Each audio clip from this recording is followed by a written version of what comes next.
Brilliant. So thank you so much for coming this evening. This session is about harnessing the power of the City of Sanctuary networks in order to speak up for refugee rights. So if you currently volunteer, have hosted a refugee, have signed a petition, or are just concerned about how this government treats people seeking sanctuary, then we consider you part of our networks. So don't worry if City of Sanctuary itself is new to you. I'm Hannah, and I'm the campaigns and communications manager at City of Sanctuary UK. I was meant to be joined by Comfort Adeyemi, one of our lived experience ambassadors this evening, but she's been having tech problems. And when we had a run through earlier, she kept dropping off. So unfortunately, she can't be with us today. So it's just me. So this was going to be a two-woman job, and now it's a one-woman job. So bear with me because there's a few more balls for me to juggle. In the background, we've got Megan, who's helping me with tech. And we've also got Ben Margolis, who's one of our trustees and a professional campaigner who helped develop this programme. So he's here to jump in if there are any questions that he can help with. So, right, enough of the boring stuff, let's get going. So if you're here today, then like us, you probably believe that people seeking sanctuary have been demonised, scapegoated and disregarded for too long. And it's time that we change the story. People fleeing war and persecution deserve safety, dignity, and rights. This session, along with the handbook, which you should have all received earlier in the email, and hopefully my colleague Megan can pop the link in the chat if you haven't got it. But this session, along with the handbook, are designed to support everyday people, me and you, people who may have little or no previous campaigning experience, to recognise our power in making change, to speak up for refugee rights, and to boost efforts to build welcoming and compassionate communities. We need to channel our passion into ongoing democratic participation beyond the single act of putting a cross on the ballot slip in the voting booth. Real democracy is about getting out there, speaking up for what you believe in, and living the values that you stand by. So one of the main reasons why misunderstandings and stereotypes about people seeking sanctuary persist is because people often lack direct personal connections with people seeking sanctuary themselves.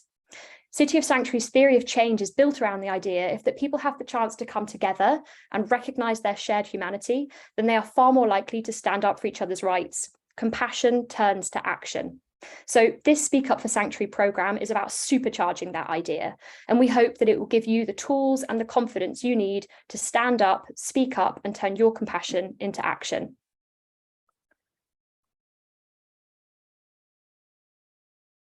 Right, so this session is going to take about an hour, hopefully, and we're going to cover quite a bit of ground, but most of the information covered is in the handbook, so don't worry if you can't take notes quick enough. So this programme isn't about how to win arguments. It's about bridging divides, because polarised societies hurt everyone. So this is about making change, but leading with the values of compassion and kindness directed towards everybody. So we're going to be looking at how we can change the story and paint a different picture. This will be examining the words we use and the stories we tell to change hearts and minds. Words are powerful, so we need to make sure that we're using them as effectively as we can. We're then going to move on to some practical steps that we can all take to engage with MPs, candidates, and the wider community. Some of these actions are small, but the impacts can be really big. Many of you may already be doing some of these actions regularly, and that's really brilliant. And please do share in the chat what has been most effective for you. And above all, the most important thing is to stay safe. Sadly, in these divisive times, sometimes speaking up for what you believe in can be seen as contentious.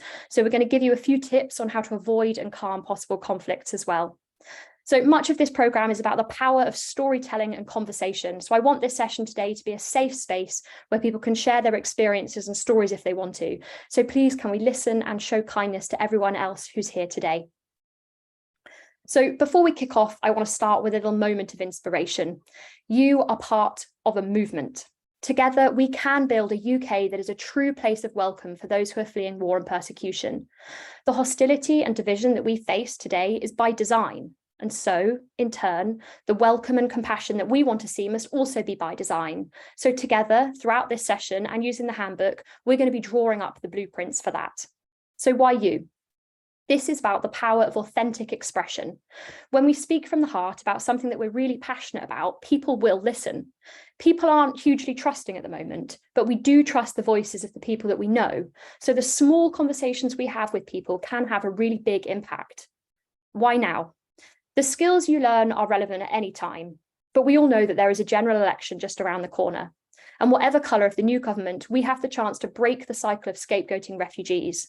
Right now, politicians pander to divisive ideologies as they think it will win them votes. So we need to create a culture where that is just unacceptable. We need to come together now. If we come together now, we could create a UK that is a true place of welcome to those who need it. So whilst the general election is important, it's good to remember that political systems come and go, and real change comes from shifting a culture. Together, we have to normalise compassion. So we do that by breaking down barriers, speaking up for what we believe in, and platforming the values that we hold most dear. So yes, it would be great to get a government who respects refugee rights, but if we want those changes to be long lasting, then we also have to shift the values held by society. Why us? As a movement, we live in every corner of the country. We work in every sector. We study at nearly all UK universities. So when we come together, the impact that we could have is huge and far-reaching.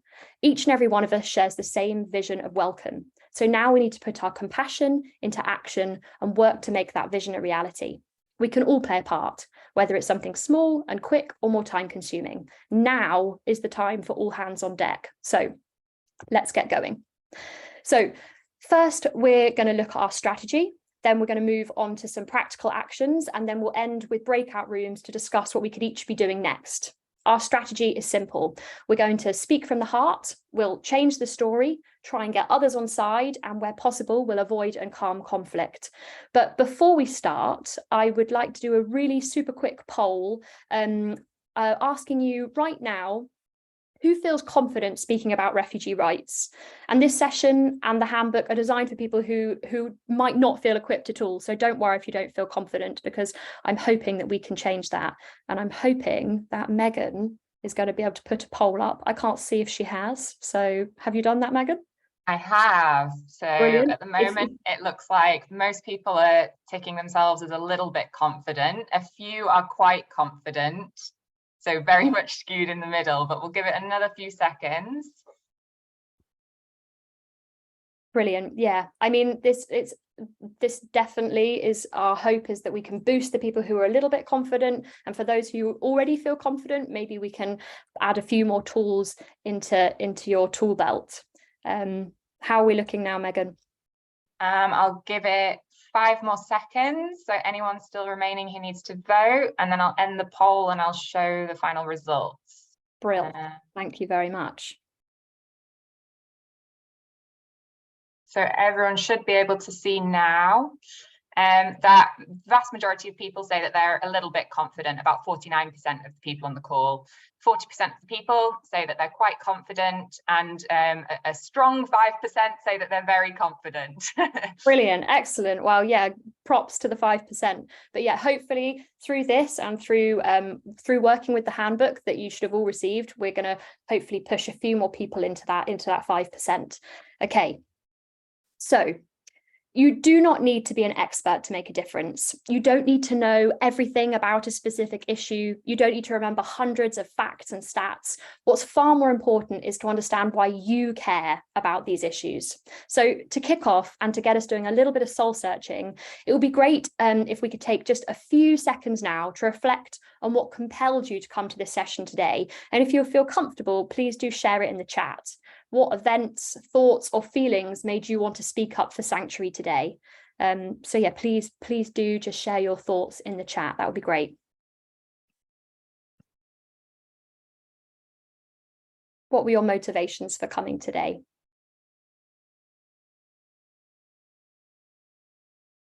Brilliant. Yeah, so Rebecca had experience working in Calais. So Laura fostered an unaccompanied asylum-seeking child. Amazing. Fran, the imperative given the bill flying through Parliament. Absolutely. Yeah, absolutely. People have hosted people working with schools of Sanctuary. Wonderful. That's brilliant. Thank you so much for sharing. Yeah. Really wonderful. Thank you. So now, I don't suppose anybody who's shared in the chat may want to share directly with the group. So this is a safe and encouraging space. So I'd love it if perhaps one person could put their hand up and share. So it's just a little, just talking just very briefly about your motivations for coming today. I don't know if anyone wants to put their hand up and just speak for just 5-10 seconds. Megan, you're going to have to be my eyes. I can't see anyone raising their hand at the moment, but hopefully as things go on. Oh, here we go. Paul, I'll come to you. Thank you. I hope this is working. Yeah, we took in a couple of Ukrainian refugees, but also recently I was working with other people in Winchester City of Sanctuary and Southampton and Winchester Visitors Group, helping 40 refugees who'd been stuck in a hotel near Winchester on a motorway somewhere. They were bussed into town, but they had no other real support. And I met with them every Saturday morning, and they just enriched my life. It was just fantastic, hearing their stories or what they were prepared to share, and then seeing, you know, how we could engage them in all sorts of other activities around Winchester. And it went really well. And then they all got taken away and sent to a hotel in Colindale or somewhere. So they're not here anymore. Thank you so much for sharing, Paul. Thank you. All right. Thank you. So the strategy for this programme is all about telling our own stories. Why do we believe what we do? What experiences in our lives, in our childhoods or our adulthoods made us aware of life's injustices? What made you feel passionate about the rights of people seeking sanctuary? What stories have stirred you, just like Paul has just shared his?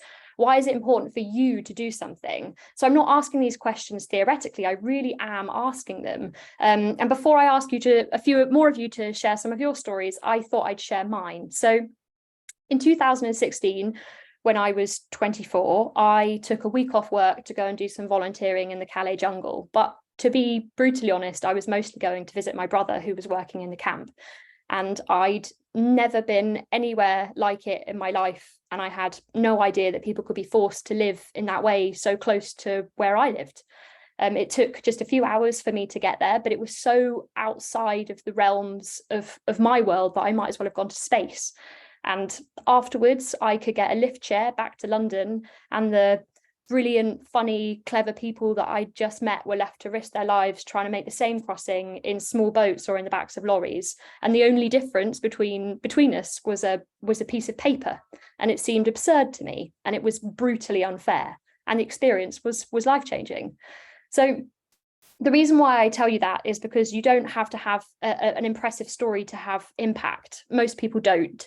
I didn't go to Calais because I was driven by a noble desire to do good. I went to see my brother and because I was curious. But I still recognize that my story is a powerful way of connecting with others and conveying what I care about, conveying my values.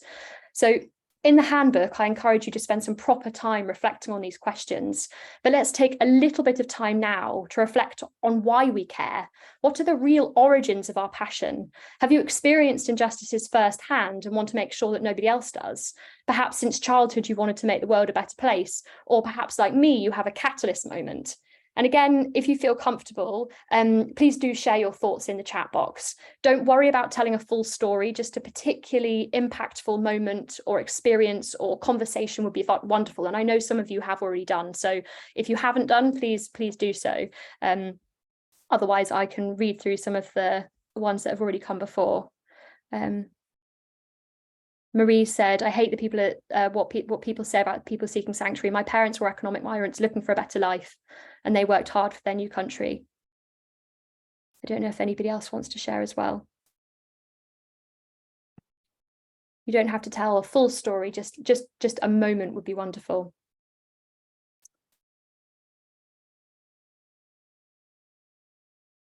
I think maybe everyone's, oh, yeah, absolutely.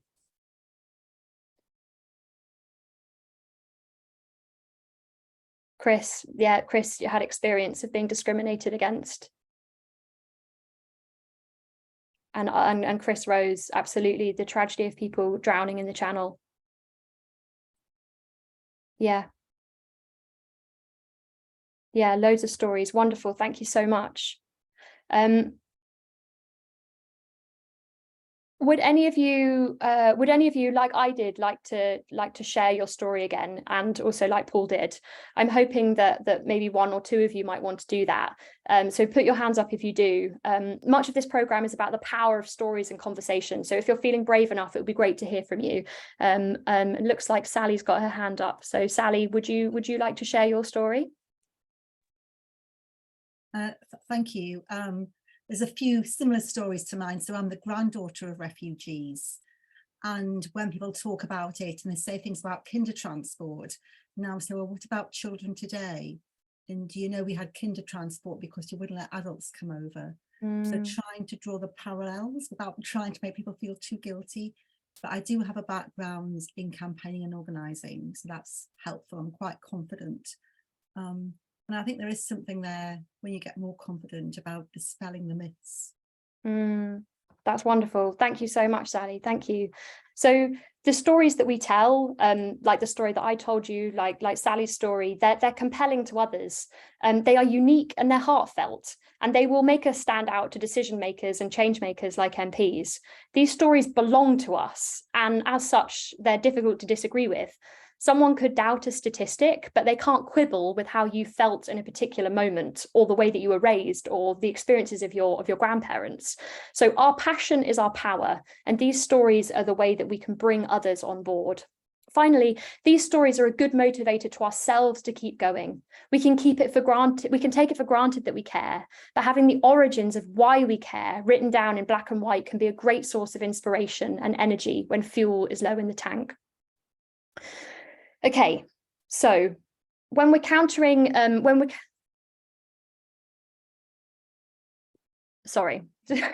we're countering opinions different to our own, misinformation or damaging rhetoric, facts alone don't change minds. Instead, we need to change the story totally.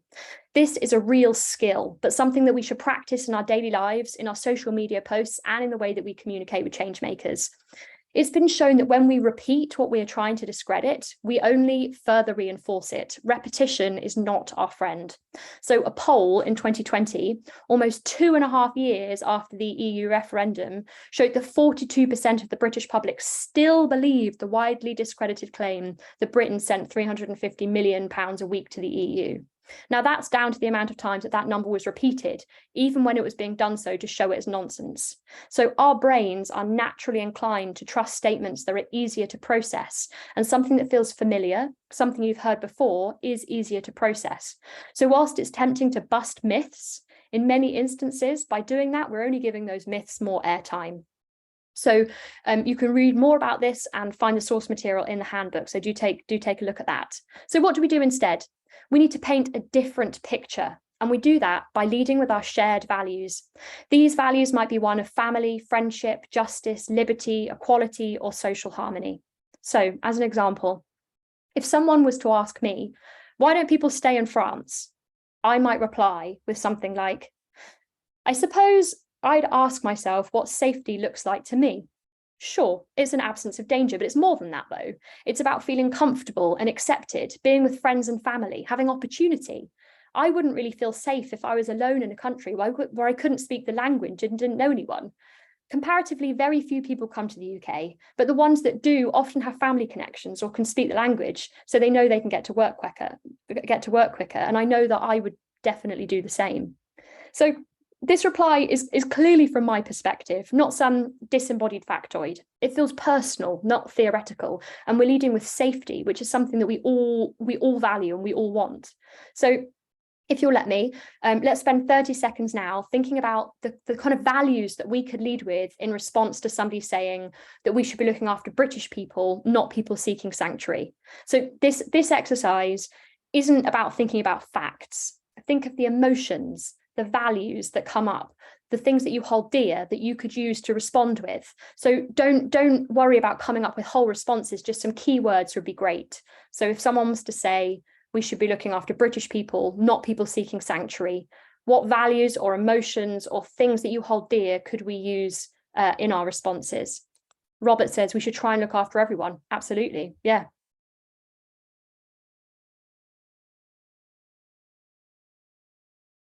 Empathy, happiness for all, humanity is precious. Yeah. Yeah, great. Thank you. Compassion and kindness, absolutely. I mean, possibly we could say something like kindness should be extended to everybody. We shouldn't be forced to pick between helping British people and those fleeing war and persecution. People seeking sanctuary are mothers and fathers, sons and daughters, just like you and I. The only difference is that their home is now unlivable. And if the tables were turned and I'd lost everything, I'd hope that people would welcome me too. So this exercise is not about being right. It's not about winning arguments. It's about how to have a conversation where people are given the opportunity to connect to an issue by recognizing the values that you both might share, the love for your children, the respect for your parents, the importance of your community. Our sense of self is malleable, it is changeable. So when we find common ground in our values, we care a lot less about the differences that we might have. So it's unlikely that you're going to change someone's mind after one conversation, but what you can do is plant that seed of doubt. They likely have believed what's been pushed by politicians and populist press, and what you might say to them might lead them to question that for the very first time. Then, when that person encounters another person who shares their values like you did, that seed that you planted might begin to germinate. And little by little, conversation by conversation, it might grow into something significant. So if we think about it in these terms, it will fundamentally change the way that we approach these conversations. It's about talking about why you believe in this issue, why you care, and what values you're leading with. Like I said before, right now people trust very few voices, but we do listen to the people that we know. So every conversation counts. And we're championing conversations which are fundamentally kind, fundamentally human, even if you disagree on the subject of migration. So hopefully we might be feeling a little bit more confident about talking about why we care. And now we want others to care too. So this can come in two forms. We can reactively change the story. This means that when someone says something wrong or misinformed, we can gently present a different perspective using some of the techniques we've just learned. But we can also actively change the story. So for many people, the only stories they hear relating to people seeking sanctuary will be on the news, which are often unsympathetic. So it's up to us to actively talk about refugee rights and to actively present a positive alternative. So conversations will play a crucial part in this. Conversations play a crucial part in shifting public attitudes. So we need to be having lots of them. And we're not the only ones who think this. There are lots of different movements around the world who are now focusing more and more on conversations as one of the most powerful tools in changing attitudes. In fact, the biggest factor in the seismic shift in US attitudes on equal marriage was people having gay friends or family members and hearing from their perspectives. And worldwide, it's been seen that children are changing their parents' minds on climate change by simply talking about it, probably over the dinner table. So it's clear that when done well, conversations can bridge divides. So right now, the ones who shout the loudest are the ones who are heard, and the voices of normal, compassionate people are just not being heard.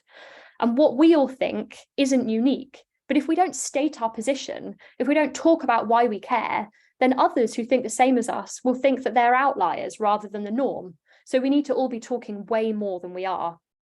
Now, it's not just what we say that's important, but what we also encourage others to say too. And this is about building this movement and reaching out into our communities to make connections with other movers and shakers. This could be neighbourhood associations, businesses, faith organisations, you name it. A business owner may never have spoken out about refugee rights before, but with your encouragement and support, they might do. And this encouragement could be in the form of a fact sheet, an invite to an event, a meeting with someone with lived experience, or the opportunity to sign a campaign letter. So with a little hand-holding, the movers and shakers in your community could be valuable messengers in the fight for refugee rights. So as an aside, City of Sanctuary work with organisations like schools, universities, councils, arts organisations, libraries and more. So if you need support in getting these organisations on side, or if you work for one of these organisations and want to do more to promote welcome, then you can reach out to us and we can support you with that. So it's important to recognise that you're simply not going to win everybody over. Trust your gut. If someone feels very set in their ways, leave them to it. You can roughly split society into three categories. There's the people who are engaged and care. That's me and you. These are the people who we should be encouraging to do the same steps as we're doing right now.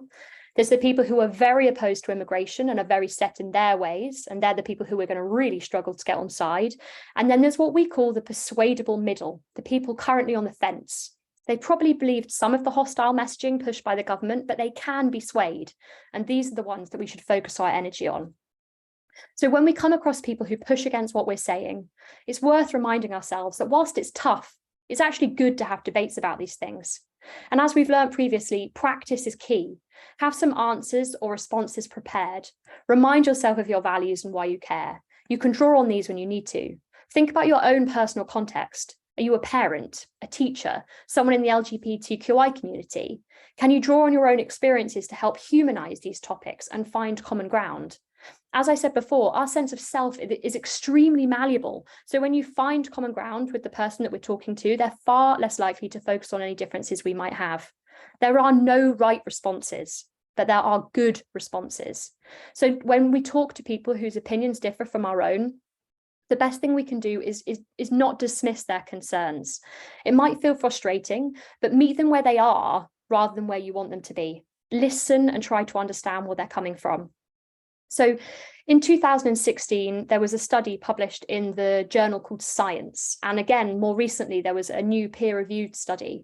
And they both showed that by actively listening to a political opponent's concerns, that's finding common humanity and essentially giving grace, it was possible to change minds and reduce bigotry. The research shows that if you want to change someone's mind, you need to have patience with them. You need to ask them to reflect on their life, and you need to listen. It's not about calling people out or labeling them a racist or a bigot. So this technique is called deep canvassing. And obviously we're not canvassers, but the techniques still apply to our context too. So in 2016, these two US scientists showed that, remarkably, just one 10-minute conversation, which was led by empathy and active listening, you could reduce prejudice for at least 3 months. And in this instance, they were looking at prejudice towards transgender people, but the tools that they used would also work with refugee rights. So the study showed that the best way to respond to bigotry was to first listen non-judgmentally. Then to ask if the person knows anyone in the affected community. If they don't, and even if they do, they're then asked a question like, when was a time when someone showed you compassion when you really needed it? This question is to get them to reflect on their own experiences of when they might have felt something similar to the people in the marginalized community. It's also effective to share our own stories about being an immigrant, about seeking sanctuary, about being a member of the LGBT community, or just knowing people who are. So this technique offers us a way of dealing with people in our lives who hold prejudicial views about people seeking sanctuary or about anything else. So that's refreshing and useful. And you can find more about this technique and the source material in the handbook. So do please look it up because it is fascinating. So now we're going to be moving on to some more practical and tangible steps. We'll start with small actions that we can all take, whether you have an hour or an afternoon. There are always ways that you contribute. That you can contribute to this movement. So this is about putting into practice what we've learned in the last few slides. We all know that we should be reaching out to candidates and MPs, but how many of us are actually doing it regularly? It's time to start seeing it as part of our normal routine. They represent us, or at least they want to, so it's important that they hear about what we care about. In this situation, it's important to recognise your own expertise, even though that we're not the experts. The change makers we're writing to are expected to know a little bit about a lot of things. So you are very likely to be more informed than them anyway. And as we now know, authenticity of expression is key. Highlight shared values and remember that no one can dispute your own experiences. Pepper your letter with your values and the origins of why you care. Do you have first-person experience? Have you hosted a refugee? Do you volunteer? In our letters and emails, less is more. Try and focus on 1 or 2 key issues and try and always come up with something that you want them to take action on. Remember that the person who reads this letter will be busy, so you need to catch their attention and then keep it. So be simple and concise. You could also be creative. I once was told about somebody who'd embroidered a letter to an MP, and the MP was so moved that they had it framed and put on their wall. If your MP already supports your cause, then change tack and instead ask them for ways that you can collaborate together, perhaps invite them to an event or for a photo opportunity in order to influence change. And if you end up getting one of those generic responses, don't let them off the hook. reply providing further resources, and encourage further dialogue. If your MP provides a supportive response, that's great, but be sure to monitor how they vote in Parliament, and if needs be, hold them to account later down the line. In the handbook, there's a great quote from Caroline Lucas about what makes letters stand out to her. So, writing letters to newspapers, calling into local radio, or featuring on regional TV is a chance to show that local people do care. Again, it's making sure that our voices aren't drowned out. This is a chance to lead by example and amplify positive alternatives to hostility, and then ensure that it's seen by decision makers in your community. Keep your eyes peeled for hooks. What's happening in the country or in your local area that might make what you have to say have more importance? Is there a festival, a marathon? Is it International Women's Day? How can you weave your messages into these events? This will increase your chance of being published and seen by more people. Perhaps there's another series of Bake Off on the telly, and you could use that to talk about how you've used cooking and food to bring communities together with new arrivals. If you run a group or if you volunteer, remember that most people will not know about your work and will find your general day-to-day of interest. So make connections with local journalists, invite them to your events, don't exist in a vacuum, celebrate your good work, and again, normalize compassion. Building relationships with friendly local journalists is really important. They're always on the hunt for stories, and their platform is a great way of spreading our messages. So this relationship is beneficial for the both of you. Reach out to them, talk about your work, talk about your messages, and see how you can work together. So human stories capture our attention, of course, but we don't have the time to talk to everyone. So sometimes strong visuals can be a great way of grabbing people's attentions and conveying our values. So many of you will be doing these things already, but this is a reminder of the impact and importance of visual stunts. And this can be as simple as having a "This house stands with refugees" poster in your front window, because this clearly shows to your neighbours and to your community what you believe in. Again, this is about normalising compassion, and you can actually find a template for that poster in the handbook. Perhaps your community group or your local school or your art club could create bold, eye-catching banners and posters, display these in shop windows or in the town centre, join in local events, fetes and carnivals, and then using your new contacts with local press, get coverage of these stunts. You can often achieve greatest impact by setting your stunt or your photos in a recognisable location. Put your banners by a local landmark, perhaps write messages of solidarity in the sand on the local beach, something that roots your messaging to a sense of place rather than just an anonymous background. This makes it feel like you're speaking for the whole community. Birmingham stands with refugees, Swindon stands with refugees, rather than just this group of random people stands with refugees. So this is about normalising compassion, reaching out beyond our echo chambers, and showing that hostility pushed by government does not represent us, the people. Okay, so now in this whistle-stop tour, we're going to move on to a few more advanced actions. This will just take 2 minutes or so, and then we're going to have some breakout rooms, because I know that listening to my boring voice is hard. So please bear with me just for a few more minutes. So events come in many shapes and sizes. The most important thing is the bringing people together. When people have the opportunity to be together, to meet people who might hold different views from their own or who come from a different background, then we break down divisions and we recognised our shared humanity. This is City of Sanctuary's theory of change. You could organise your own event, a community picnic, a street party, a supper club, a friendly football match, even a litter pick. This could just be with your street, your workplace, or your whole community. And wherever possible, these events should be organised with people who have lived experience right at the heart. Alternatively, you could piggyback onto an existing event. Rather than creating a buzz from scratch, use existing festivals, parades, or other events to platform your values. This is essentially harnessing the power of local events to supercharge your cause and reach people who may not have engaged with these topics before. And in the handbook, there's a really brilliant case study of the Brighton City of Sanctuary group joining in with the Brighton Pride Parade. So for those of you who are already parts of groups and organisations, events are also a great way of building relationships with change makers. It's worth considering what you can offer the change maker or candidate. It benefits them to be seen at interesting events with young, vibrant people. And similarly, it benefits us to be able to share our values with them and capture photos of the candidate standing in solidarity with our cause. So it might sound cynical, but it's always worth thinking about what we can offer them in return for what they can offer us. So surgeries, doorstep canvassing and hustings are all great ways to have personal interactions with MPs and candidates. Surgeries are normally held once a week and give constituents a chance to talk to their MPs about their concerns. And canvassing is when candidates knock on the doors and try to get people on side ahead of an election. And hustings are where candidates running an election will face questions posed by constituents. In all of these instances, ensure that you're prepared. Make sure you know a little bit about the person or people, and do that by looking at their social media feeds, or if you're meeting with your MP, look at their voting record. This will help you think about the messages or angles that will resonate best with them. Perhaps they have kids, perhaps they're a business owner. These things will help you. Be clear on what you want them to do. It might be worth preparing a really, really simple elevator pitch. This could just be a few sentences setting out your major concerns of the day and what solution you would like to see that addresses those concerns. For example, I'm really concerned about politicians using inflammatory language that emboldens the far right and puts people seeking sanctuary at risk. Will you pledge to not use dehumanizing rhetoric, and will you call it out when others do?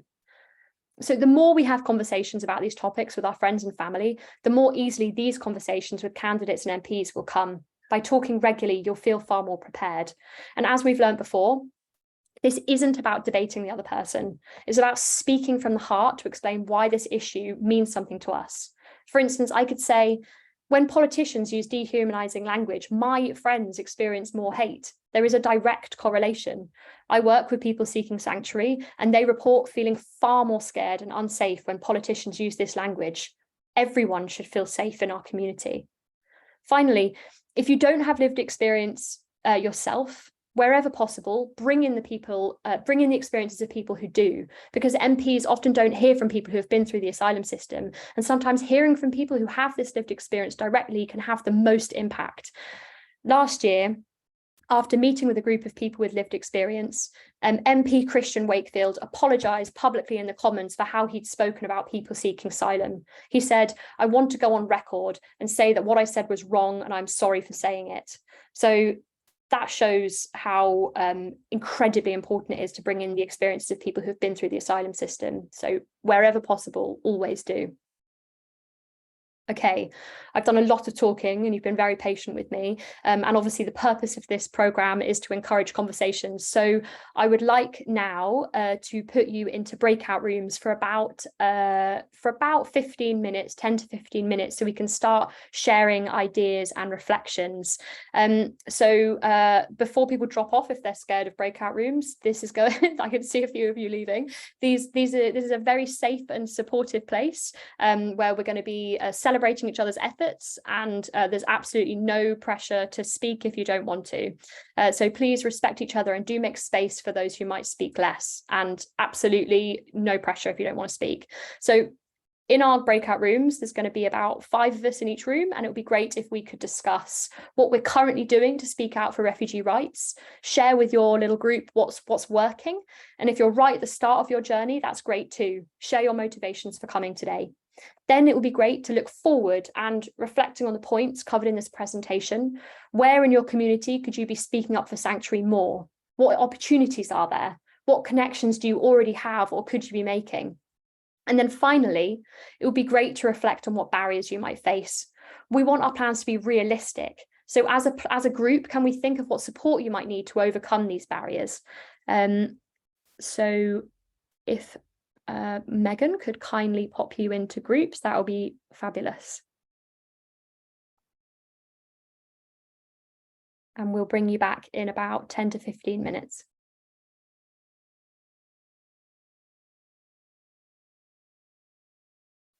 Megan, is that all fine? People are drifting through. A few last ones. And I think we are good. Sorry, with one person, 3 people.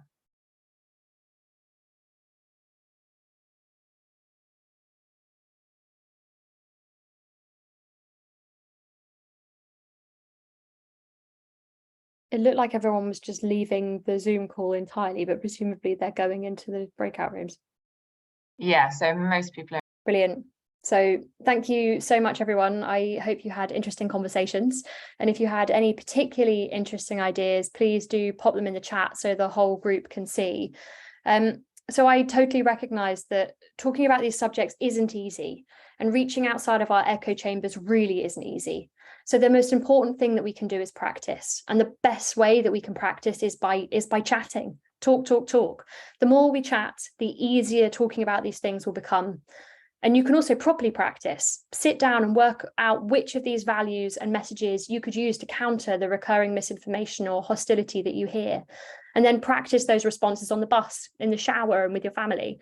The aim here is that we will have actively changed the story so much that when we encounter a change maker or a family member who says something misinformed and we have to reactively change the story, we then feel comfortable and confident in that moment.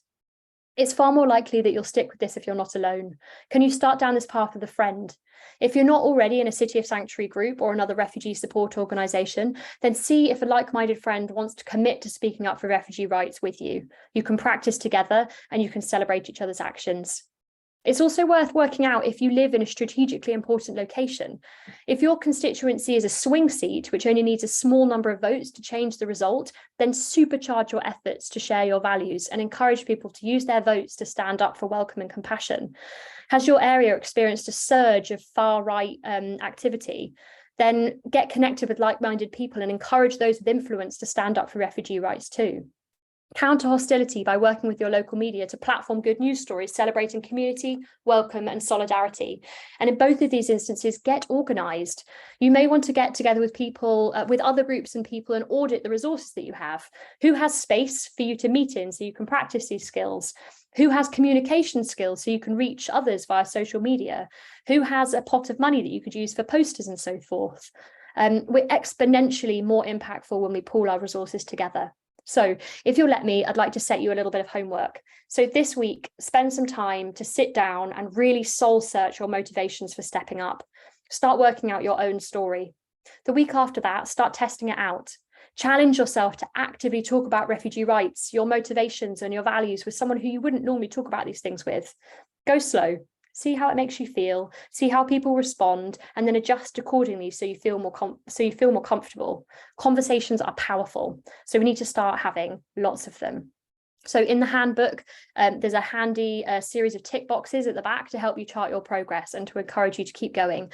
So please do have a look at that as well. And before we finish, I'd like to do another really quick poll to see who after this session feels more confident about speaking about refugee rights. So Megan, if you could kick up the last poll. Absolutely, it's launched. Brilliant. So yeah, please humour me with one last poll and we'll see if our tallies have changed. People are leaning towards the quite confident, which is great to see. I'll give you a few more seconds to respond. Very few people are saying not at all confident now. Brilliant. Which is great. And I will end the poll and share the results. Great. I mean, we're certainly not expecting this to be an hour-long thing where you come out feeling like an expert. This is definitely the start of your journey. So I hope you're feeling a little bit more equipped. Brilliant. So we're now finishing up. We're 1 minute to 7, so we're bang on time. But yeah, thank you so much, everybody. I really hope you've got something from this evening. And this is the first time we've delivered this programme, so I'd love to get your feedback. I will be sending out a feedback form tomorrow, so please do fill that one in. And I'd also love if you could get in touch and tell me how you're using the handbook and what results you're having from the conversations that you're having, good or bad. All feedback is useful. So you can let me know what you think on my email, which is on the screen, or via our social media. We've got Twitter, Facebook, Instagram, or TikTok. So either just follow that for our general content as well. And yeah, if anybody does have any questions, you'll feel free to ask them now. Otherwise, feel free to leave because it is 7 o'clock. But thank you so much for coming. And if you have appreciated this session, please do consider making a donation. I think one of my colleagues has popped the link in the chat. But yeah, thank you so much, everybody.